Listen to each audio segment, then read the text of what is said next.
Wow, malapit pala tayo sa dagat. Overlooking na overlooking. Ang ganda.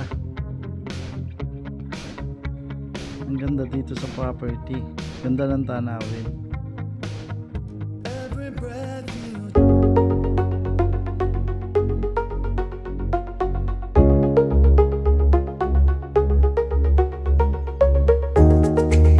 Okay, good morning. So, andito po tayo sa isang barangay dito sa bayan ng Lopez. So, ito po yung school. Ito po yung daan papunta dun sa property. Pupuntahan po natin yung property na binibenta dito.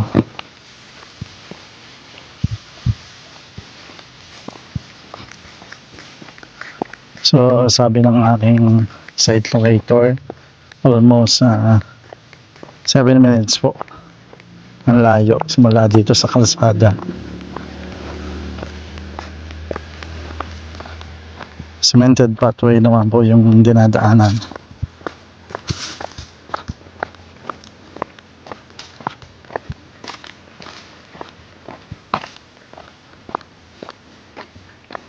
So yan po yung school.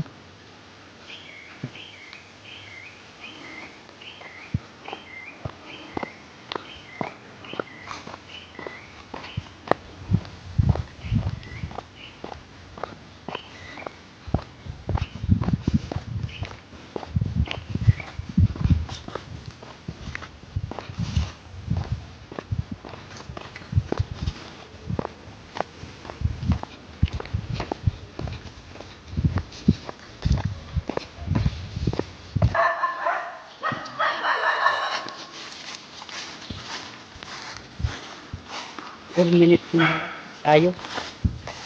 Ilang minuto? Ilang minuto? 4 minutes. Gawa ng 54 tayo umalis. 58 pagdating doon. So more or less 4 minutes.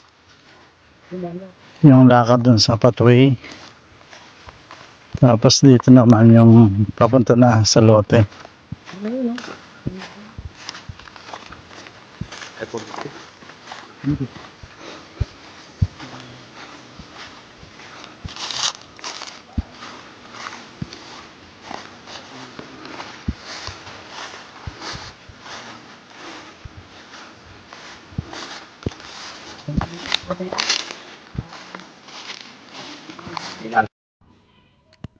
Okay, good morning again.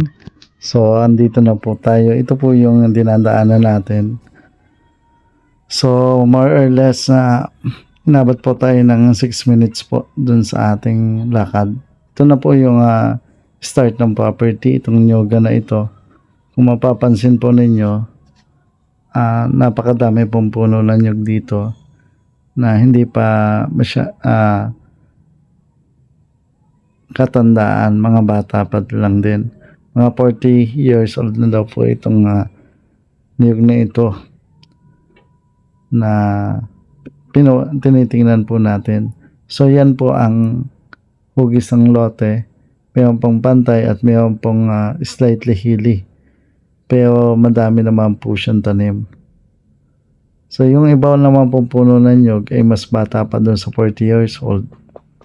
Kasi mayroon dyan na makikita tayo na halos hindi pa din namumunga. Tapos yan naman po yung mga nasa gitnang yan, mga guyabano po yan. Kung makikita po natin na napakadaming guyabano po dyan. Halos sa gitna po ng niyog may guyabano na nakatanim na mga pot bearing trees. Yan. Pinilang po natin yan, napakadami po. Halos hindi mo mabilang. So, pati doon po sa side na doon may mga guyabano ba din. Then, dito naman po, nakagilid po sa kanya yung mahogany na tanim. Yung napapansin natin nasa may unahan dyan na sa right side, mahogany po yan na maliliit pa. Yan po yung boundary ng property na atin tinitingnan. So, yan po. Ang baba ay pantay. Napakaganda nitong property ito. Kasi napakalusog ng lupa po dito. Ang katunayan po niyan ay madami po ditong nakatanim, hindi lamang po yung niyog. Di lang yung mahogany. Madami din po itong pinya. Kung makikita po ninyo ito sa personal, di lang kasi nahawanan, kaya hindi masyadong kita yung mga pinya. Ito po yung boundary, pinapakita ko pong ito. So may mga tanim na kahoy na mahogany. Yan, papunta po doon. So hanggang doon po sa puno ng niyog ni doon po yung boundary. Yan. Then andito naman po sa part na ito. Ito po ay sakop pa din ng property. Yan, nandiyan po sa babang yan. Yun yung mga pinya. So yan, hindi lang po siya hawan, kaya hindi rin natin masyadong ma-appreciate yung property. Ito po ay almost 2.6 hectares po ito. 2.6 hectares sa nagtatanong ng sukat. Humigit kumulang 2 hektarya at 6,000 square meter po ito. Yan. Yan po yung mga niyog niya. Makikita natin. Dito naman po sa kanan, mga bagong tanim pa lang din yung niyog niya. Pero dun sa may baba, namumunga na po. May mga tanim din saging. Yan, ito din. Mayroon pa din pong mga bagong tanim na nyug.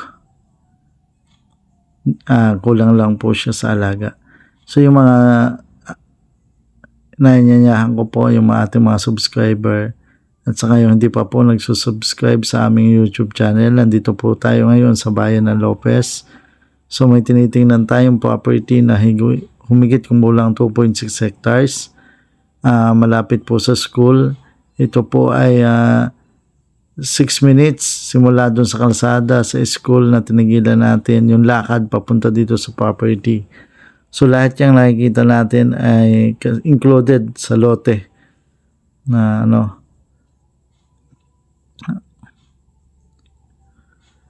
maganda po dito sa bayan ng Lopez kasi ito naman po ay first class municipality. At the same time, malapit rin po ito sa dagat itong property ito.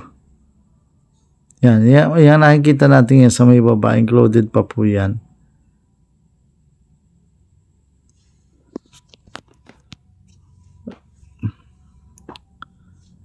So, ang gagandahan lamang po ng niyog ang tanim ay tuloy-tuloy po ang pag-harvest natin yan.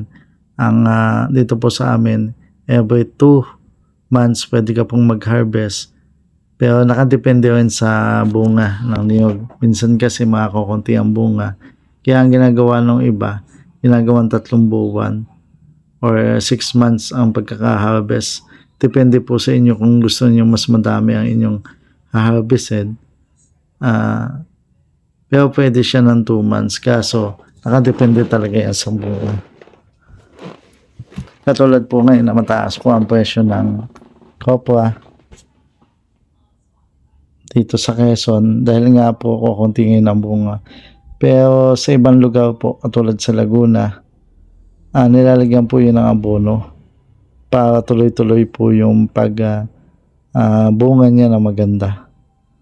So dito po sa Quezon hindi pa naglalagay ng abono kasi masustansya pa ang mga lupa dito. Pero kung gagawin mo talaga siya na ininegosyo mo talaga sa kanya ay nyugan, lagyan po natin ng abono, pampabunga. Yan, pinakikita po natin yung mga bagong tanim po na niyog na pagdating ng panahon yan naman po ang mga mamumunga. Yan. Napakaganda nitong property ito mga farm kasi ito ay 2.6 hectares sa halagang 1.6 million. 1.6 million sa 2.6 hectares ay mababang presyo na po yan mga ka-farm. Tataas pa po yan habang tumatagal ang panahon kasi ang value ng property ay talagang mas mataas pa kaysa sa ginto. Yan. So yan po ay nakuhaan na ng bunga pero may bunga pa din. Hindi kasi sinasaid ng may-ari ng property yung pag-harvest po ng bunga. So kaya sa kasunod po na pag-harvest niya, madami na naman din po siyang ha-harvestin. So yan po is makikita natin para pa-slope naman siya kasi nandito tayo sa taas. So mga subscriber po natin na nasa ibang bansa dyan, panoodin po ninyo lagi ang ating mga video para malay ninyo makakita naman kayo ng magugustuhan po ninyo na property. Thank you so much nga po pala sa ating mga sumusubaybay ng ating YouTube channel. Ngayon po ay halos ay every 2 days po mag-upload pa tayo ng mga farm for sale para sa ganun ay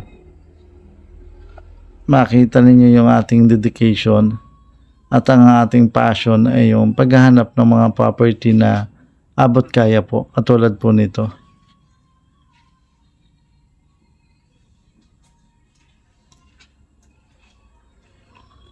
Ang distance mo nito mula sa town proper ay more or less 40 minutes po ang distance niya.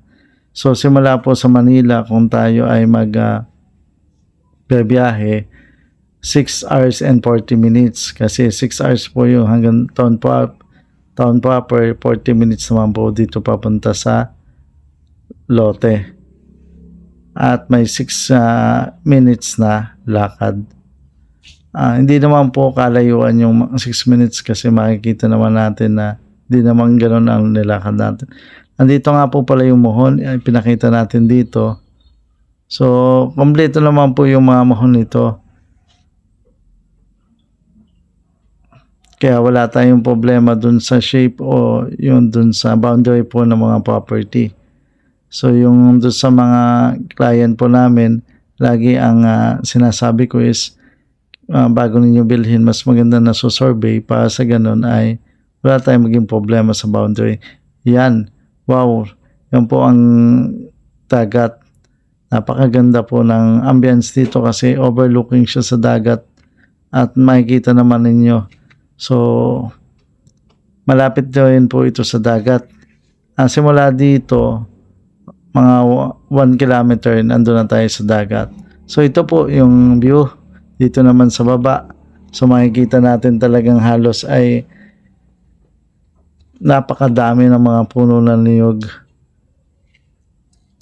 At makikita naman ninyo halos ay green na green po yung paligid natin. Makikita natin na napakayabong ng lupa na pwede kahit anong pananim ay maitanim dito. Pwede lagyan natin ng fruit bearing trees katulad ng lansones, rambutan, at kung ano-ano pa. Dahil maganda naman po talaga ito sa farm. So inaanyayahan ko po kayo na tawagan po ang aming cellphone number, ang aming WhatsApp, Viber dyan po sa nasa taas para po kung may katanungan po kayo masagot po namin agad, or kung hindi naman po kami makasagot ay mag-send lang po kayo sa aming WhatsApp, Viber ng message at kami na po ang tatawag po sa inyo. Ulitin ko po, itong property ay humigit kumulang 2.6 hectares at ang presyo ay 1.6 million. Thank you so much po sa mga subscriber natin.